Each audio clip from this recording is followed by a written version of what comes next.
Somebody's supposed to stand here and look like a dumb. Oh, yeah. Woodworkers! Duh. Far, far away in a wood shop, making the wood the best he can. RJW America.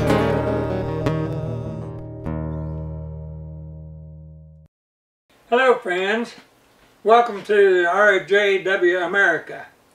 Today, we're going to show you the trusses that we're going to make up for the 1780 house. Now these trusses, the top cord, the owner wants a veranda to run the full width of the house almost. So the top cord will be 6 foot from here to this point right out here, where it starts to slope down into the box gutter. At the bottom, you will notice a notch, and that is for so the bottom cord to set on a ledger board that will be anchored to the house. And then we will use French cleats at the top to hold the top end of it to the house. On this end, right about in here, will be a beam of 3 2x12s, 6x posts underneath.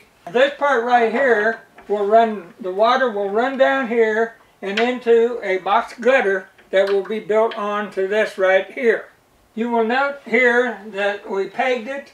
There's all mortised and tenon with pegs into each one. Then this is a Howe truss, that's spelled H-O-W-E, truss form, where the man used to build bridges. I'd like to show you a few of the tools that were used back in that time.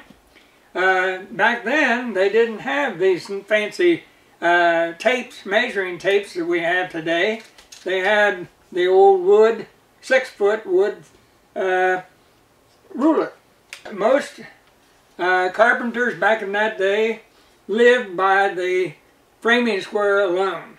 Also, a couple of good tools were the chisels that are used to mortise out the mortises, and then the handsaw that is used to cut the tenons. Now, a lot of times back then, they also used the brace and bit to drill the holes for the pegs. Back then, they used a wooden mallet, but today we're using a dead blow hammer for our chiseling. Also, then, they had several different style rasps that they used. I think by now, before we get ready to get into it, we'll take a little bit of a break and be back in a short time. Well, folks, here we are back again, and my helper finally come in. He's my good friend Todd. Hi, Todd. Well, how are you? Ralph. Glad to see you. Hello, woodworkers. Todd's going to be my assistant today, and what we're getting ready to do is we're getting ready to lay out our bottom cord and the top cord to make the mortises in, and cut the mortises in with nothing more than a chisel and a mallet. I already had the verticals pre-cut and the tenons cut into them by hand. So what we do is we had to get this in flush and mark the sides of the tenons, locate our center, and then locate the center on the vertical, and mark our tenons, mark edges. Same thing on this end. They're already laid out. Yeah, Todd's going to take that end and move. All right, now we got to get them flush. We're going to take the 2-foot framing square that I made mention.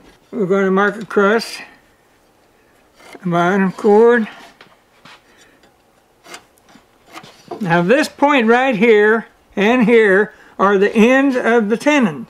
We've already got our combination square set at the right dimensions from the outside edge in. So we're going to go the length of the piece in order to lay out the sides for the mortise. And what we're going to do is we're going to demonstrate how to cut the mortise in with nothing more than 2 chisels, one being an inch chisel, the other one being a 1/2 or 5/8. This one in our case is 1/2 to mark this edge here. Yeah, well, Todd is holding down the beam so it doesn't fall over on me, and I'll have to fold it over when I'll hold it down when he gets to making these. And it's just a simple matter of cutting your sides first.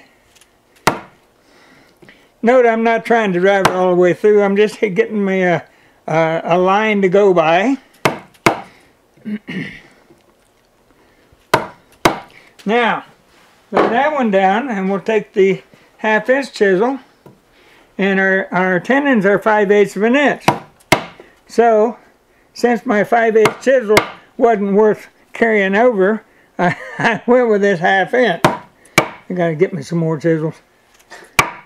Alright, now we've got the sides and the ends of the mortise laid out. Now what you do is you simply take your chisel about a 1/4 inch apart,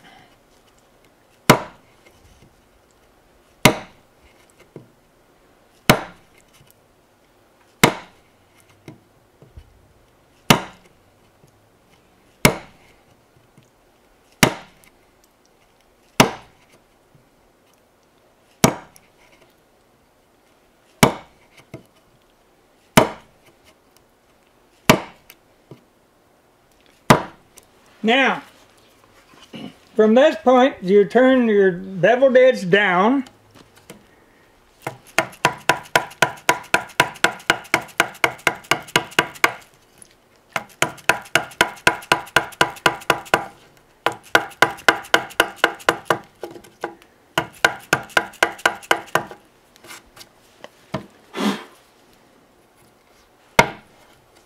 And that'll come in a little bit.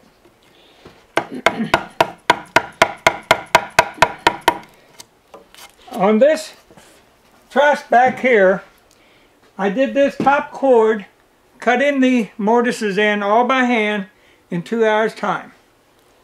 So that wasn't too bad for an old hairlet. And we have to go 4 inches? You have to go 3 inches. 3 inches. And so my illustrious assistant is going to cut the mortise while I hold the board.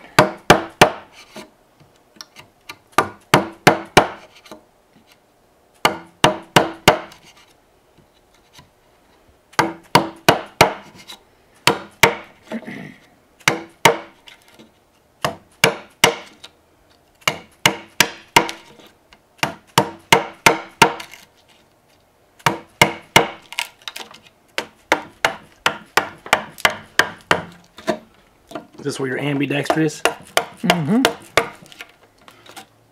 How am I doing, Ralph? You're doing fine. All right. You took out a good 1/4 inch, so we're now down about 3/4 of an inch into the board. Now I know why they invented a sawzall.